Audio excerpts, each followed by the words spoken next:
जी अस्सलाम वालेकुम। आज हमारा यूनिट नंबर 9 का दूसरा और आखिरी जो है लेक्चर है। हमने केमिकल इक्विलिब्रियम के बारे में पढ़ा था, हमने कुछ रिवर्सिबल रिएक्शन के बारे में पढ़ा, फिर हमने देखा कि रिवर्सिबल रिएक्शन के अंदर फारवर्ड और रिवर्स रिएक्शन होते हैं। फारवर्ड और रिवर्स रिएक्शन जब दोनों अपोजिट साइड में एक ही रेट एक ही स्पीड से चलने लगते हैं तो हमने कहा वो स्टेज कहलाती है इक्विलिब्रियम। फिर हमने कहा जी कि इक्विलिब्रियम जो है उसको अगर आप बरकरार रखना चाहते हैं तो आपको तीन किस्म की कंडीशंस को फॉलो करना पड़ेगा, वो भी आपने देख ली ऊपर। आज जो है ये जो 9.3 टॉपिक है इसके अंदर टेम्परेचर की वजह से हो गई, हीट जो आप सिस्टम को देते हैं उसकी वजह से हो कि इक्विलिब्रियम के ऊपर क्या फ़र्क पड़ता है। उसके लिए यहाँ पे दो एग्जांपल्स बेसिकली उन्होंने बताई हैं आपको, आपकी एक्सरसाइज में भी ये शामिल है। यहाँ पे जो है सबसे पहले अगर आप देखें एक्टिविटी है जी, आपके पास एक मटेरियल्स उन्होंने कुछ बताए हैं। टेस्ट ट्यूब आपने लेनी है, ड्रॉपर लेना है जी कतरे डालने के लिए, हीटिंग सिस्टम जी कोई भी आप ये बंसन बर्नर या स्पिरिट लैम्प वगैरह आप ले सकते हैं। इसी तरह कॉपर टू सल्फेट जो है वो अपने यूज़ कर रही हैं। प्रोसीजर आपने तरीक़ेकार क्या कर रहे हैं, सबसे पहले 5 gram copper sulphate, hydrated copper sulphate में जिसके अंदर पानी मौजूद है, उसको आपने टेस्ट ट्यूब के अंदर डालना है एंड हीट स्लोली, हल्का हल्का उसे हीट कर रहे हैं। ऑब्जर्व द कलर चेंज, अब वो जो कलर के अंदर तब्दीली हो रही है, नॉर्मल जो हाइड्रेटेड कॉपर टू सल्फेट है उसका कलर होता है ब्लू, तो जब आप उसको हीट करना शुरू करते हैं तो उसका कलर ब्लू से वाइट होना शुरू होता है जी। Allow the test tube and its contents to cool to room temperature, तो गर्म करने के बाद आपने जब उसका कलर वाइट में कन्वर्ट हो गया तो अब आपने उसको करना है ठंडा। Add a few drops of water to the test tube using a dropper, फिर आपने वो जो कतरे वाला है ड्रॉपर है उसके ज़रिए अपने उस टेस्ट ट्यूब में चंद कतरे डालने पानी के। Observe the colour change from white to blue, अब पहले क्या हुआ, हीट किया तो ब्लू से वाइट में चला गया। अब जब आपने उसको ठंडा किया और ठंडा किया तो वो दोबारा क्या हो गया, वाइट से ब्लू में। So when copper two sulphate is heated, तो इस सारे एक्सपेरिमेंट से आपने क्या नतीजा निकाला कि जब कॉपर टू सल्फेट को हीट किया जा रहा था, the water in it is remove, तो उसके अंदर वाला पानी जो है वो इवोपरेट कर गया, forming anhydrous copper two sulphate. और फिर पहले हाइड्रेटेड कॉपर टू सल्फेट था, जब उसके अंदर से पानी रिमूव हो गया तो वो क्या कहलाया, anhydrous copper two sulphate, जिसका कलर क्या है वाइट, जिसके अंदर पानी मौजूद है उसका कलर क्या है ब्लू, और जिसके अंदर से पानी रिमूव हो गया उसका कलर है white. This copper two sulphate changes back to hydrated, और अगर आप इसके अंदर वो पानी के कतरे डालेंगे तो ये दोबारा वाइट से किस में कन्वर्ट हो जाएगा, ब्लू में। नीचे रिएक्शन भी आप देख सकते हैं, जो ब्लू वाला सॉलिड लिखा गया कॉपर सल्फेट का, उसके साथ water of crystallisation, water molecules भी लिखे गए, कॉपर सल्फेट CuSO4, और साथ में 5H2O लिखा गया है कि 5 वाटर मालिक्यूल उसके साथ हैं। लेकिन जब आपने उसको हीट किया, ब्लू कलर था उसका, जब आपने उसको हीट किया वाटर रिमूव हो गया और वो किस कलर में कन्वर्ट हो गया, वाइट में कन्वर्ट हो गया, और साथ में वाटर मालिक्यूल्स बाहर निकल आए। अब दोबारा आप ये वाला पानी उसके अंदर डालेंगे तो फिर दोबारा किस में कन्वर्ट हो जाएगा, ब्लू में। एक और एग्जांपल उन्होंने दी है नीचे, hydrated copper two chloride is a pink solid, पानी डला हुआ जो कॉपर क्लोराइड कोबाल्ट क्लोराइड है उसके अंदर उसका जो सोल्यूशन का कलर है वो कहलाता है पिंक सॉलिड। व्हेन हीटेड, जब आप उसको हीट करते हैं, इट लूजेज वाटर मालिक्यूल, उसके अंदर से पानी निकल आता है और वो जो कंपाउंड बनता है वो कहलाता है anhydrous copper cobalt chloride. Blue solid, यानी जब पानी था तो वो क्या था, कलर उसका पिंक, और जब आपने उसको हीट किया तो वो पिंक से किस कलर में कन्वर्ट हो गया, ब्लू में, और वाटर मॉलिक्यूल उससे इवोपरेट कर गए। So the equilibrium shift towards the right, तो जब आपके पास ब्लू सॉलिड में कन्वर्ट हुआ तो वो राइट साइड पे रिएक्शन हुआ।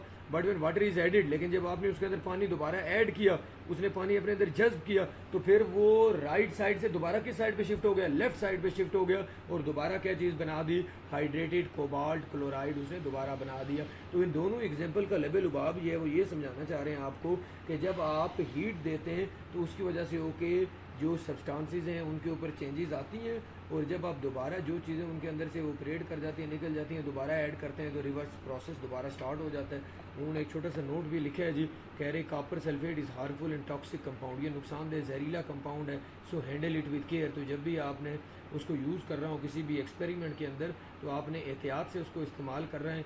Wear safety glasses and gloves, आपने वो सेफ्टी जो हैं चश्मे जो हैं वो भी पहनने, और दस्ताने वगैरह ग्लोव्स जो हैं वो भी पहनने। Do this task in the presence of your teacher, और टीचर की मौजूदगी में लैब में आपने ये करना है टास्क, जब भी ये करना है। अच्छा जी, फिर अब जी ये इस चैप्टर का लास्ट टॉपिक है, इसके 2 सवाल हैं वो मैं लिखवाता हूँ। अब नीचे आ जाएं जी, और नीचे आपके पास है इस चैप्टर के MCQs। So which is true about the equilibrium state? Both forward and reverse reaction continue at the same rate. Forward और रिवर्स रिएक्शन एक स्पीड से इक्विलिब्रियम पहुंच के चलते रहेंगे। So option D is correct. अच्छा जी, फिर व्हेन अ मिक्सचर ऑफ, ये basically when a mixture of, ये नीचे जो दिया हुआ hydrogen and iodine and hydrogen iodide is heat sealed in a flask, एक फ्लास्क के अंदर में बंद किया हुआ 25 डिग्री सेंटीग्रेड के ऊपर, और इक्विलिब्रियम बन गया। तो मैंने शुरू में कहा था जब भी इक्विलिब्रियम हो रहा होता है, इक्विलिब्रियम के टाइम पे रिवर्सिबल रिएक्शन के अंदर जो रिएक्टेंट होते हैं वो भी मौजूद होते हैं और प्रोडक्ट जो होते हैं वो भी मौजूद हैं। सो रिएक्शन देख के आप अगर लेफ्ट साइड पे देखें तो हाइड्रोजन और आयोडीन है, और राइट साइड पे अगर देखें तो HI हाइड्रोजन आयोडाइड है। तो इसका मतलब है इक्विलिब्रियम के ऊपर पहुंच के हाइड्रोजन भी होगा, आयोडीन भी होगा और हाइड्रोजन आयोडाइड भी होगा। So option D is correct. अच्छा जी, फिर इसी तरह concentration of reactant and products at equilibrium remain unchange. मिकदार जो है रिएक्टेंट और प्रोडक्ट की वो तब्दील नहीं होगी इक्विलिब्रियम पे पहुंच के। कब? Concentration of any reactant product, अगर आपको मिकदार खुद से चेंज नहीं कर रही, temperature of the reaction is not change, pressure of, तो ये तीनों काम आप नहीं करेंगे तो अल्टीमेटली जो रिएक्टेंट और प्रोडक्ट की जो मिकदार है वो भी चेंज नहीं होगा। So option D is correct. Which of the following does not happen when a system is at equilibrium? जब कोई भी चीज़ इक्विलिब्रियम के ऊपर होती है तो कौन सा काम कह रहे हैं नहीं होता? Forward and reverse reaction stop, forward and reverse reaction rates become equal, concentration not change, reaction continues to occur. Option A जो है ये वाला काम उधर नहीं होता कि फॉरवर्ड और रिवर्स रिएक्शन जो रुक जाता है वो नहीं रुकता बल्कि वो चलता रहता है। In an irreversible reaction equilibrium is irreversible reaction है, तो वहाँ पे इक्विलिब्रियम कभी बनेगा ही नहीं। क्यों इक्विलिब्रियम नहीं बनेगा? क्योंकि वहाँ पे रिवर्स और फॉरवर्ड रिएक्शन हो ही नहीं रहा, एक ही साइड वाला रिएक्शन हो रहा है जी। अच्छा जी, फिर नीचे एक्सरसाइज के क्वेश्चन हैं जी। Differentiate between forward and reverse reaction, ये मैं क्वेश्चन अभी आंसर आपको भेज रहा हूँ जी। व्हाट इज़ केमिकल इक्विलिब्रियम, ये पीछे मौजूद है, हमने इसे लिख लिया। Write two chemical equation of reversible reaction, ये आप लोगों ने खुद लिखना है। कोई भी ऊपर दो रिएक्शन आप ले लें, जो पहला पेज है उसमें नीचे एग्जाम्पल वाले। Write down the conditions of equilibrium, ये भी आपने लिखा हुआ है। फिर coal react with hot steam, D substance react for the, अच्छा जी, इसका फॉरवर्ड और रिवर्स रिएक्शन लिखना है, ये भी मैं लिख के आपको आंसर भेजता हूँ। How does temperature effect cobalt chloride equilibrium, ये मैं अभी ऊपर आपको लिखवा रहा हूँ। और थिंक टैंक का एक ही क्वेश्चन है, वो भी मैं उसका आंसर लिख के भिजवा रहा हूँ।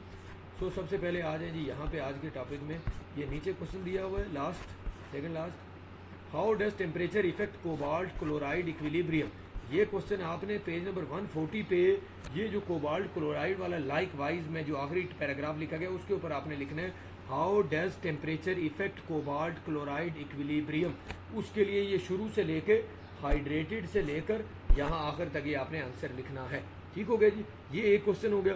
फिर इस तरह दूसरा क्वेश्चन आपने ऊपर लिखना है, इस जगह के ऊपर यहाँ पे आप लिख रहे हैं दूसरा क्वेश्चन, वो भी इसी तरह का लिखना है। आपने लिखना है how does temperature effect copper sulphate equilibrium, तो उसके लिए आपने ये दूसरी लाइन में वेन से लेकर यहाँ 5H2O तक आपने लिखना है। ये दो एडिशनल क्वेश्चन जो आज के हैं ये आपने यहाँ से लिखने, बाकी एक्सरसाइज के तीन को, ये 2 या 3 क्वेश्चन है उनका आंसर मैं आपको शेयर कर रहा हूँ, वो आपने वहाँ से देख के लिखना है। ठीक हो गया जी, थैंक यू वेरी मच।